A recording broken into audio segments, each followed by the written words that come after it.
So, welcome back all class 12 students. Today, I am going to discuss the second last unit of first book of class 12th. So, the second last unit is electromagnetic induction and alternating current. और उसका जो पहला part है उसको मैंने chapter का नाम दे दिया है, वो है इलेक्ट्रोमैग्नेटिक इंडक्शन। ये आपसे के साथ हमको डिस्कस करना है। तो अभी तक का जो डिस्कशन हम लोगों ने क्या करा है, अभी तक के डिस्कशन में हम लोगों ने जो सारी बातचीत करी है वो magnetic effect of current and magnetism की बात करी है। और वो 30% सिलेबस जो आपका डिलीट हो गया है पिछले यूनिट से, यानी magnetic effect of current and magnetism में से 30% जो डिलीट हो गया है उसको हम लोगों ने क्या करा है, छोड़ दिया है। और फिर भी अगर हमारे पास समय बचता है तो उसको वापस हम डिस्कस कर सकते हैं, क्योंकि आने वाले समय में वो कॉम्पिटिटिव एग्जाम में आ सकता है। तो लास्ट रन पे एक पेपर एंड पेन क्लास करी थी, उसमें आपने बहुत अच्छे से बारीकी से चीज़ों को देखा होगा, समझा होगा। थ्योरेटिकल पार्ट ज़्यादा था। ये बिल्कुल नया, एक बिल्कुल फ्रेश चैप्टर है इलेक्ट्रोमैग्नेटिक इंडक्शन अल्टरनेटिंग करंट का। इसको पढ़ना और समझना बहुत जरूरी है, बहुत इंपॉर्टेंट है। तो let's start electromagnetic induction. Okay, so electromagnetic induction में सबसे पहले समझना जरूरी है what is the magnetic flux, यानी कि मैग्नेटिक फ्लक्स क्या है। तो मैग्नेटिक फ्लक्स बिल्कुल वैसे जैसे आपने इलेक्ट्रिक फ्लक्स पढ़ा था उसी तरीके से हम लोग डिफाइन कर सकते हैं। The number of magnetic field lines passes normally through any close surface area is called the magnetic flux. यानी कहीं पर आपको मालूम है अगर मैग्नेटिक फील्ड है तो यानी कि उससे मैग्नेटिक फील्ड लाइंस पास हो रही होंगी, क्योंकि मैग्नेटिक फील्ड की डायरेक्शन को किससे रिप्रेजेंट करते हैं, मैग्नेटिक फील्ड लाइन से रिप्रेजेंट करते हैं। और मैग्नेटिक फील्ड लाइंस अगर उनका एक तरीके से पूरा ग्रुप की बात करें किसी सरफेस से नॉर्मली अगर वो पास होती हैं तो हम लोग उसको बोलते हैं मैग्नेटिक फ्लक्स। तो ये देखिए लिखा है the number of magnetic field lines passes normally through any close surface area is called magnetic flux.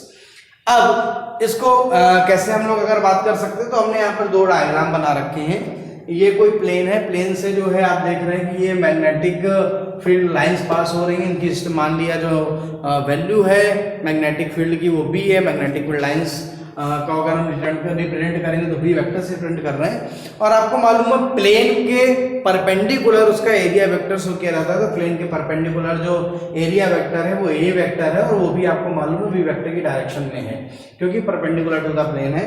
तो इस कंडीशन में जो फार्मूला आएगा, जैसे वहां पढ़ा था phi E equal to E A, तो वैसे यहाँ पर phi B equal to B है। वहां पर ई का मतलब इलेक्ट्रिक फील्ड था, ए का मतलब एरिया था, यहाँ पर बी का मतलब मैग्नेटिक फील्ड है, ए का मतलब एरिया है। But right now we are moving in the next diagram. अब यहाँ पर क्या है कि सरफेस से किसी जो है नॉर्मली जो मैग्नेटिक फील्ड लाइन से वो पास नहीं हो रही है, वो किसी पार्टिकुलर एक एंगल से पास हो रही है, यानी कि जो प्लेन है, ठीक है, तो प्लेन के जो परपेंडिकुलर जो हम लोगों ने एरिया वेक्टर लिया है उस एरिया वेक्टर से थीटा डिग्री का एंगल बनाते हुए ये मैग्नेटिक फील्ड लाइंस पास हो रही हैं। तो यहाँ पर फिर जो मैग्नेटिक फ्लक्स लिखा जाएगा वो phi B equal to B A cos theta लिखा जाएगा। तो अगर मैथमेटिकली हमको देना हो if the strength of magnetic field is B vector and area vector on the plane is given by a vector, then the dot product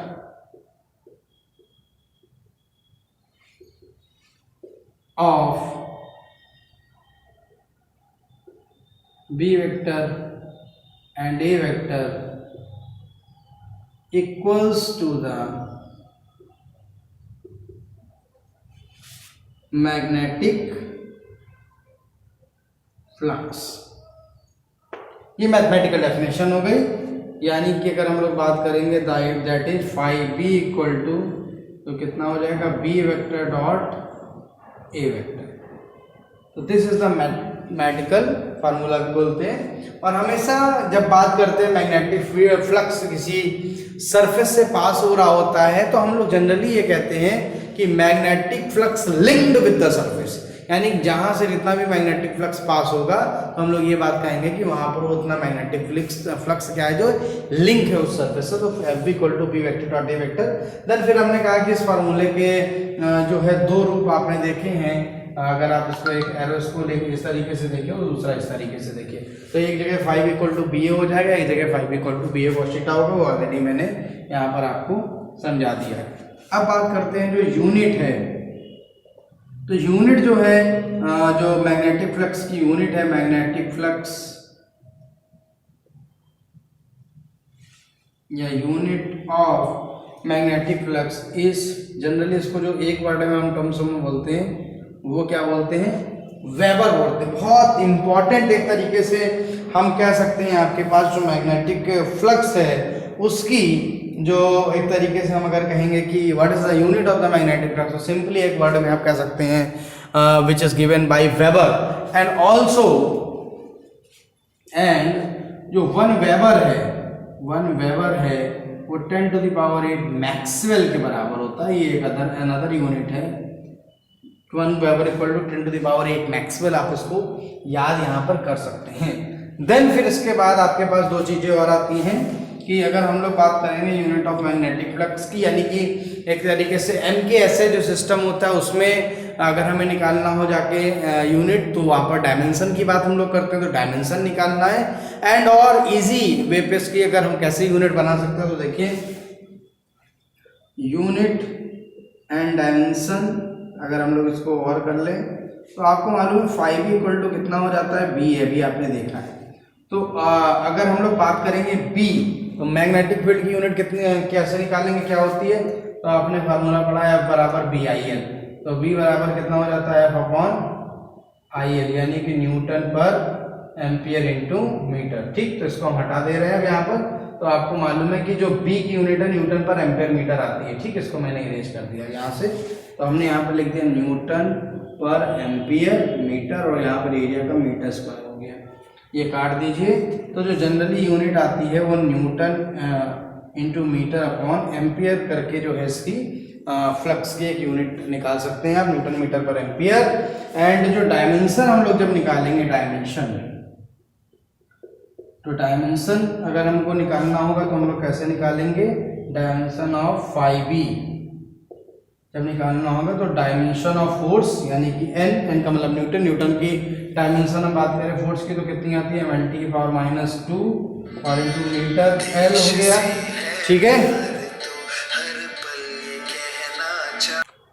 so mlt to the power -2 into l कर दिया m की जगह। और then फिर जो a है यानी कि एम्पियर करंट, तो यही लिख देते हैं। और देन फिर ये आपके पास आ जाएगा ml square t power -2 a inverse. तो this is the dimension of the magnetic flux. तो ये बहुत जो है सिंपली मेरे ख्याल से आपको समझ में आया होगा मैग्नेटिक फ्लक्स और उसका डायमेंशन, यूनिट और बाकी चीज़ें किस तरीके से रहती है। और ये बहुत इंपॉर्टेंट है, इसको आप पॉज करके वीडियो नोट कर लीजिए, तब हम लोग आगे बढ़ते हैं। So students, the next topic is electromagnetic induction. तो इलेक्ट्रोमैग्नेटिक इंडक्शन क्या है, आपको मैं बहुत ज़रूरी है इलेक्ट्रोमैग्नेटिक इंडक्शन को समझना। और उससे ही ज़्यादा इंटरेस्टिंग है स्टोरी इलेक्ट्रोमैग्नेटिक इंडक्शन के फिनोमेना की खोज करने वाले साइंटिस्ट फैराडे की। हुआ क्या दोस्तों कि जब ऑस्टर्ड ने ये चीज़ देखी कि अगर कहीं पर कोई इलेक्ट्रिक करंट किसी वायर में फ्लो कर रही है तो उसके चारों तरफ एक मैग्नेटिक फील्ड डेवलप हो जाती है। और उसको फिर मैथमेटिकल एनालिसिस करी बायो एंड सावर्ट ने। देन फिर एम्पियर ने उसी पर बेस्ड एक तरीके से एम्पियर सर्किट लॉ और तमाम तरह की चीज़ों पर काम करा।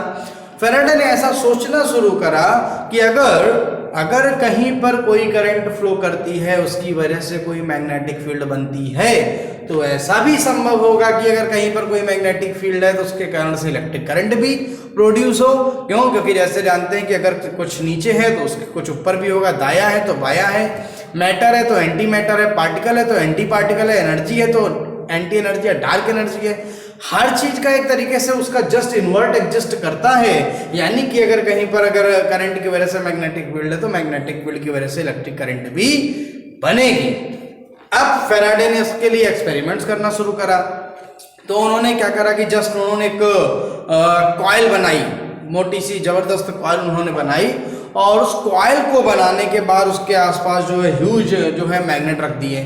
और मैग्नेट रखने के बाद वो इंतजार करना शुरू कर देते हैं कि चलिए जो है देखते हैं कि क्या होता है। मैग्नेट को वो कई बार बदलते, जब कुछ नहीं मिलता है कुछ समय देखने के बाद तो मैग्नेट्स को बदलते भी रहते हैं, कभी छोटे मैग्नेट, कभी बड़े मैग्नेट, कभी छोटी कॉइल, कभी बड़ी कॉइल। सब कुछ करने के बाद उनका जो इंतजार था वो घंटों से दिनों में, और दिनों से महीनों में, और महीनों से और ज़्यादा उनको लगता है कि 7 सालों लग जाएंगे लेकिन कुछ होगा नहीं। तो वो एक दिन अपने तरीके से सोच लेते हैं कि हार मान ले, वही ज़्यादा बेहतर है कि शायद ऐसा नहीं पॉसिबल है कि अगर कहीं पर इलेक्ट्रिक करंट फ्लो करती है तो मैग्नेटिक फील्ड तो पॉसिबल है, बट अगर मैग्नेटिक फील्ड है तो उसकी वजह से इलेक्ट्रिक फील्ड प्रोड्यूस नहीं हो सकती है।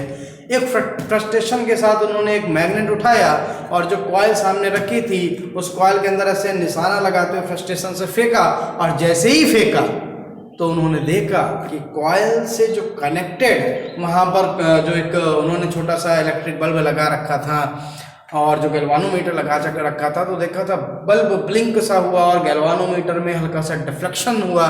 उनके लिए ये बहुत बड़ा वंडर था, बहुत बड़ा आश्चर्य था। उन्होंने फिर मैग्नेट उठाया, फिर से फेंक कर देखा तो फिर से वही डिफ्लेक्शन दिखा, फिर से बल्ब ब्लिंक करा। उन्होंने कई बार ये चीज कोशिश करी, हर बार उन्होंने ऑब्जर्वेशन करा कि गैल्वानोमीटर में डिफ्लेक्शन भी हो रहा है, बल्ब भी ब्लिंक कर रहा है। देन उसके बाद फिर उन्होंने क्या करा कि हैवी में ह्यूज मैग्नेट के पास कॉइल को तेजी से मूव करा के देखा, तब भी उन्होंने कहा डिफ्लेक्शन हो रहा है। तो उन्होंने क्या निकाला, इससे इन्होंने कंक्लूजन निकाला फैराडे ने। और फैराडे ने कंक्लूजन किस बात का निकाला? इस बात का निकाला कि अगर कहीं पर कोई मैग्नेटिक फील्ड किसी कॉइल से लिंक हो और वो मैग्नेटिक फील्ड क्या कर रही हो, बदल रही हो, चेंज हो रही हो, या तो घट रही हो या तो बढ़ रही है, इस कारण ही उसमें जो है इलेक्ट्रिक फील्ड उसके पास जो भी चीज होगी सर्किट में प्रोड्यूस होगा, वरना नहीं होगा। तो क्या कह रहा हूं, क्या बात उन्होंने कहा था, if the magnetic flux linked with the coil changes then an electric current produced in the circuit which is called the induced current, and EMF produced in the circuit which is called the induced EMF, and the phenomenon is called the electromagnetic induction। तो बड़ा interesting electromagnetic induction का जो concept आपने बड़ा, फिर से definition अगर आप पढ़ेंगे तो बिल्कुल ध्यान हो जाएगी आपको। कैसे ध्यान हो जाएगी कि if the magnetic flux changes linked with the coil, then an EMF produced in the circuit or a current produced in the circuit, and the phenomena is called the electromagnetic induction, and the current is called induced current and the EMF is called induced EMF। तो अगर हमको definition लिखनी हो electromagnetic induction की तो कैसे लिखेंगे हम लोग? If magnetic flux linked with the coil changes, then an EMF produced in the circuit which is called induced EMF, and if the circuit is closed, and if the circuit is closed, then a current flows in the circuit is called induced current, and the phenomena is called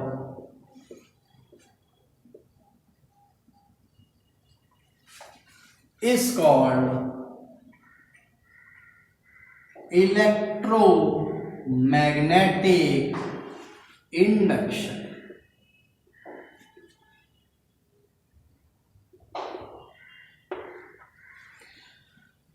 तो इस phenomena को हम लोग क्या कहते हैं, electromagnetic induction कहते हैं। तो एक बहुत सिंपल सी डेफिनेशन आपने इसको पढ़ा होगा, और अब हमेशा डेफिनेशन वाकई फिजिक्स में आप कोशिश करेंगे तो बहुत आसान सी मिलती है। इसके लिए मैं आपको इस क्लास के साथ ही एक और अच्छी न्यूज़ बताता हुआ चलूँ कि आप जानते हैं कि मैंने एक फिजिक्स डिक्शनरी आज से 2 साल पहले लिखी थी और लॉन्च करी। More than 2000 copies sold out, जो कि लोगों तक पहुंच चुकी हैं। लिखने का सिर्फ आधार ये था कि मैं जब देखता था कि बच्चे क्लास 11 12 रीजनल लैंग्वेज से हो गए, यानी हिंदी लैंग्वेज से हो के फिर ग्रेजुएशन में या हायर क्लासेस में पहुंचते हैं, तो उनके लिए जो प्रॉपर डेफिनेशन होता है, कई बार वो जो डेफिनेशन आती है तो भूल चुके होते हैं। तो मैंने कहा इन डेफिनेशन को कितना इजी करके स्वदेशी स्टाइल से लिख सकते हैं। तो मैंने उसके लिए जस्ट फिर एक काम करा कि एक डिक्शनरी लिख डाली। हर वर्ड की, वो कोई भी वर्ड हो, इलेक्ट्रोमैग्नेटिक इंडक्शन हो, इलेक्ट्रिक चार्ज हो, इलेक्ट्रिक करंट हो, फोर्स हो, वर्क हो, एनर्जी हो, पावर हो, कुछ भी हो, उस सब की बहुत सिंपल सी डेफिनेशन लिखी। वो फिजिक्स डिक्शनरी का अब जो है एक वर्जन लॉन्च हो गया है प्ले स्टोर पर भी केपीएम फिजिक्स डिक्शनरी के नाम से आप सर्च करेंगे तो आपको मिलेगा वहाँ पर एक फिजिक्स डिक्शनरी, और आप जाकर वहाँ पर डाउनलोड कर सकते हैं फिजिक्स डिक्शनरी को। और चूंकि एडवर्टाइजमेंट बहुत ज़्यादा ऐप में, फ्री ऐप में परेशान करते हैं, तो उसकी एक छोटी सी कॉस्ट है, जस्ट 40 रुपीज़ की। वो एक बार वन टाइम पेमेंट है, जो पूरी ज़िंदगी के लिए वो ऐप आपके पास आ जाती है, और उसके कारण आपको कोई भी एडवर्टाइजमेंट, कोई डिले नहीं होगा। तो आप जाइए, ऐसी जो डेफिनेशन आपको याद करना है तो आप जाइए KPM physics dictionary play store से डाउनलोड करके आप उनसे डेफिनेशंस को याद कर सकते हैं। Right, move on the topic. Electromagnetic induction की बात मेरे ख्याल से आपको समझ में आ गई होगी। सर्किट का मतलब समझ लीजिएगा। सर्किट में जो बार बार जिक्र कर रहा हूं, सर्किट का मतलब है कि जो कॉइल है, ठीक है ना, जो कॉइल है उससे ही सर्किट जुड़ा हुआ है साथ में, है ना। ये कॉइल को भी आप सर्किट मान सकते हैं। तो अगर हमें क्या करना हो कि इसको देखना हो, समझना हो कैसे काम होता है, तो चलिए मैं आपको दिखाता और सुनाता भी हूँ। तो ये देखिए कि एक डायग्राम में बनाता हूँ भाई। एक कॉइल लगी हुई है और इस कॉइल में मैंने गैल्वानोमीटर लगा दिया है। गैल्वानोमीटर आपको मालूम है करंट का डिटेक्शन करता है और साथ में उसकी जो है वैल्यू को बताता है। और ये मान लेते हैं कोई मैग्नेट होगा, उस मैग्नेट का नॉर्थ पोल हम यहाँ पर कॉइल की तरफ लेकर आ रहे हैं, मुंह पर आ रहे हैं। तो जस्ट क्या होता है, इलेक्ट्रोमैग्नेटिक इंडक्शन की जो घटना है, जब नॉर्थ का को तेजी से, नॉर्थ पोल को मैग्नेट का तेजी से हम कहाँ लेकर जा रहे हैं, इस कॉइल की ओर लेके जा रहे हैं, तो ऑटोमेटिक यहाँ पर इसमें क्या हो जाता है, एक साउथ पोल क्रिएट हो जाता है, सॉरी नॉर्थ पोल क्रिएट हो जाता है। थोड़ा सा चूक हो गया क्योंकि अभी हम लोग दूर लेके जाएंगे तो फिर जो है अभी क्यों अपोजिट पोल ही क्यों इंड्यूस हो रहे हैं इसके बारे में भी मैं आपको बताऊंगा। अगर एक जैसे पोल, मतलब एक तरीके से जो है अपोजिट पोल यहाँ पर आ गए, अट्रैक्शन हो गया, तो फिर एनर्जी के लॉ का वायलेशन भी हो जाएगा, एनर्जी कंजर्वेशन का। नॉर्थ पोल को ला रहे थे तो सामने वाले पर भी क्या बन गया, नॉर्थ पोल बन गया। और ये नॉर्थ पोल क्या करेगा अब आपको, स्टूडेंट्स तो अभी मैं बता रहा था कॉल आने की वजह से थोड़ा सा इंटरप्ट हुआ था। अभी क्या है कि जो नॉर्थ पोल को हम कहाँ लेकर जा रहे हैं, नॉर्थ पोल को हम लेकर जा रहे हैं कॉइल की ओर। तो सामने ऑटोमेटिक नॉर्थ क्या हो गया, प्रोड्यूस हो गया। अब ये नॉर्थ जो पोल जो प्रोड्यूस हुआ है यहाँ पर इस कॉइल में, वो बार मैग्नेट के नॉर्थ पोल को आने का अपोज करेगा, क्योंकि आप जानते हैं same poles repel to each other, और रिपेल करेगा। और उसके कारण ही जो है यहाँ पर एक तरीके से कह सकते हैं रिपल्सन के कारण जो एनर्जी यहाँ पर प्रोड्यूस होगी वो इलेक्ट्रिक एनर्जी के फॉर्म में मिलेगी। और जो नॉर्थ को आप देख रहे हैं ना, नॉर्थ में मैंने एरो की डायरेक्शन बताई है। दरअसल नॉर्थ का मतलब इस तरीके से होता है, करंट की डायरेक्शन होती है। तो ये जो एन देख रहे हैं आप, इस तरीके से यहाँ पर करंट होगी और ये इधर की तरफ होगी। यानी कि अगर हम इसको करंट की डायरेक्शन बनाना चाहें तो इस तरीके से आप देखेंगे यहाँ पर इस तरीके से करंट आपको देखने को मिलेगी और गैल्वानोमीटर में रिफ्लेक्शन इस तरीके से हो जाएगा। तो मेरे ख्याल से ये बहुत आपको जो है समझ के बूझ के बहुत इंटरेस्टिंग लगा होगा कि जो कॉइल है आपकी, तो कॉइल जो आपकी कॉइल है, तो कॉइल में चूंकि नॉर्थ पोल प्रोड्यूस हुआ है, नॉर्थ पोल की डायरेक्शन करंट की कुछ इस तरीके से दिखाई जाती है एन से।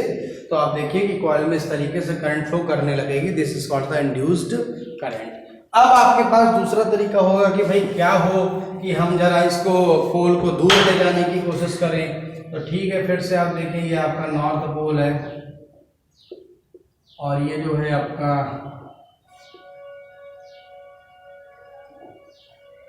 ठीक है,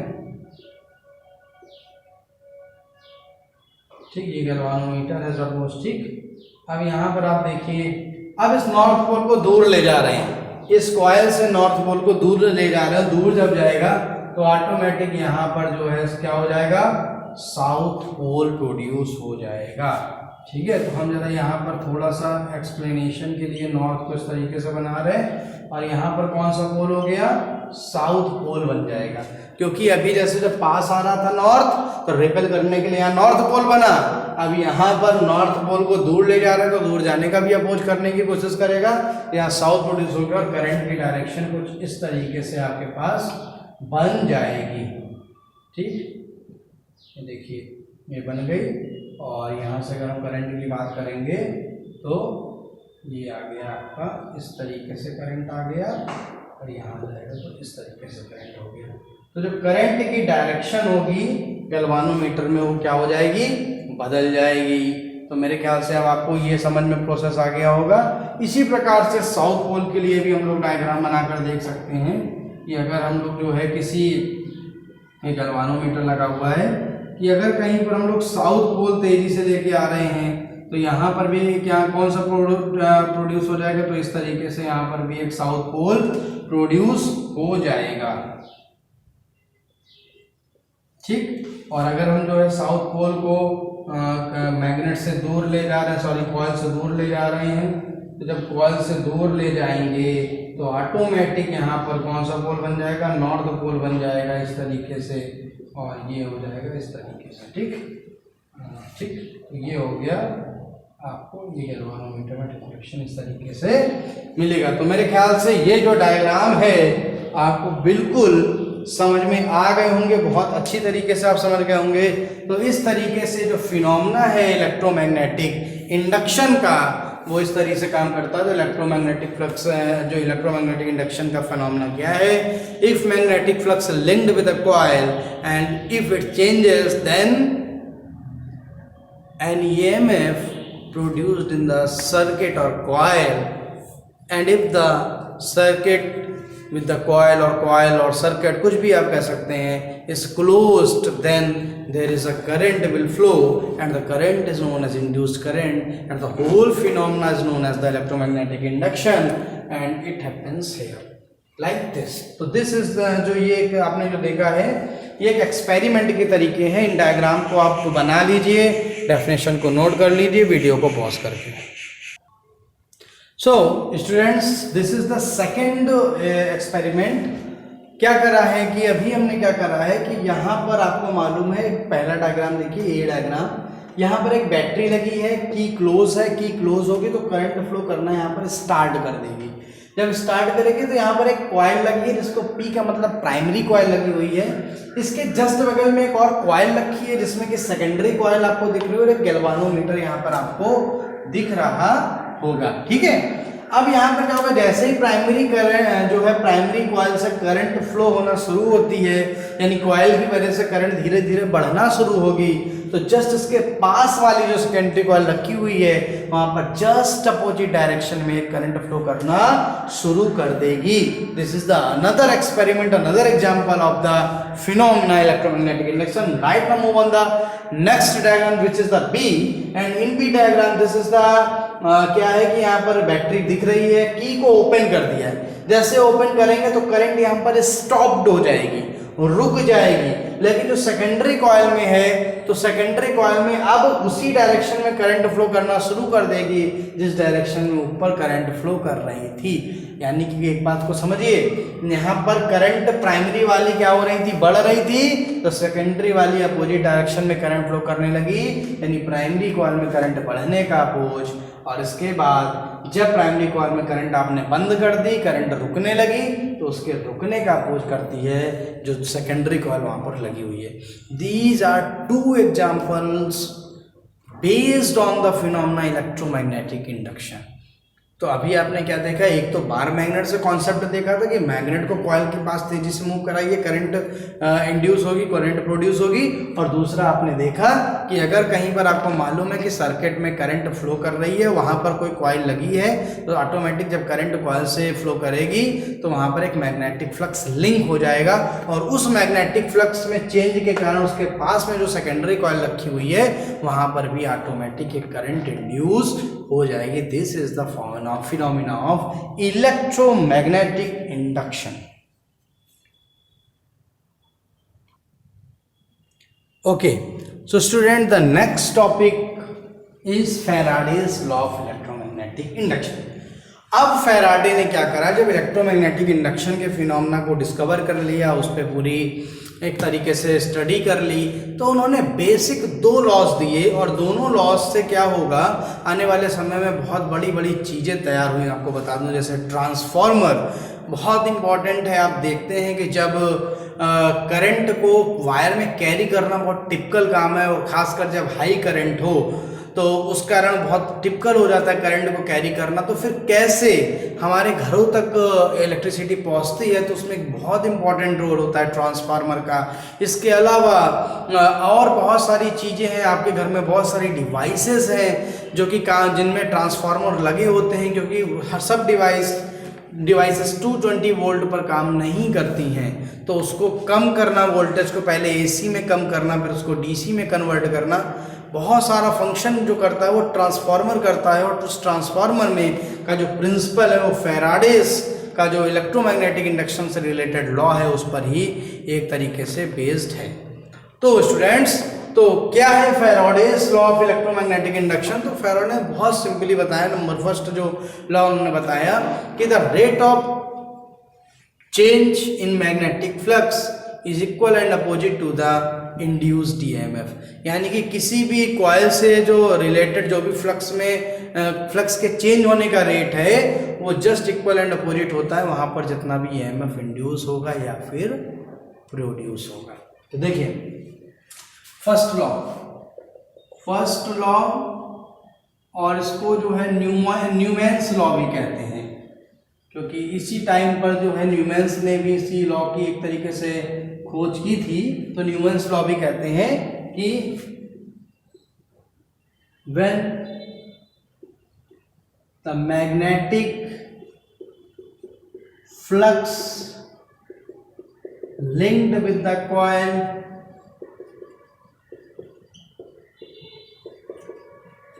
changes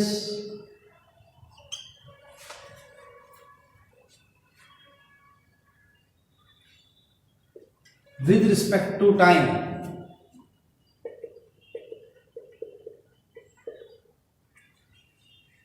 या व्हेन हटा दीजिए द को थोड़ा सा कैपिटल टी से लिख दे, the magnetic flux linked with the coil changes with respect to time, then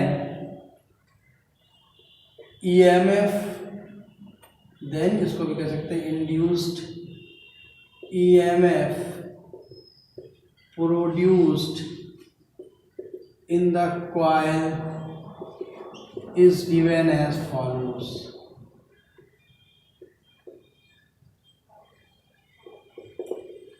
कैसे दिया जाएगा? तो small E equal to minus का delta phi upon delta T. यानी कि अब इसको दूसरे वर्ड में भी आपको लिखना हो तो कह सकते हैं the rate of change in magnetic flux with respect to the time is equal to the induced EMF. Okay, the magnetic flux linked with the coil changes with respect to time, then induced EMF produced in the coil is given as follows. तो इस equation को आप जो है कैसे define कर सकते हैं? इंड्यूस्ड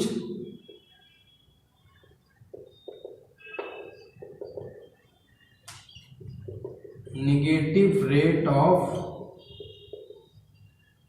चेंज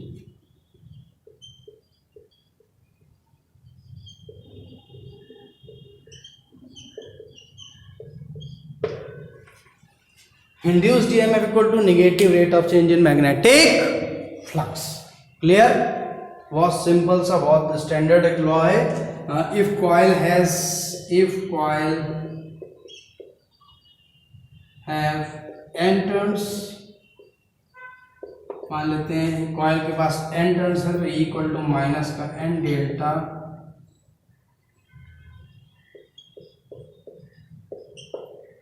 और इसको आप इस तरीके से भी लिख सकते हैं E इक्वल टू माइनस का delta n phi B on delta t where n phi B equal to क्या होता है number of magnetic flux linkage.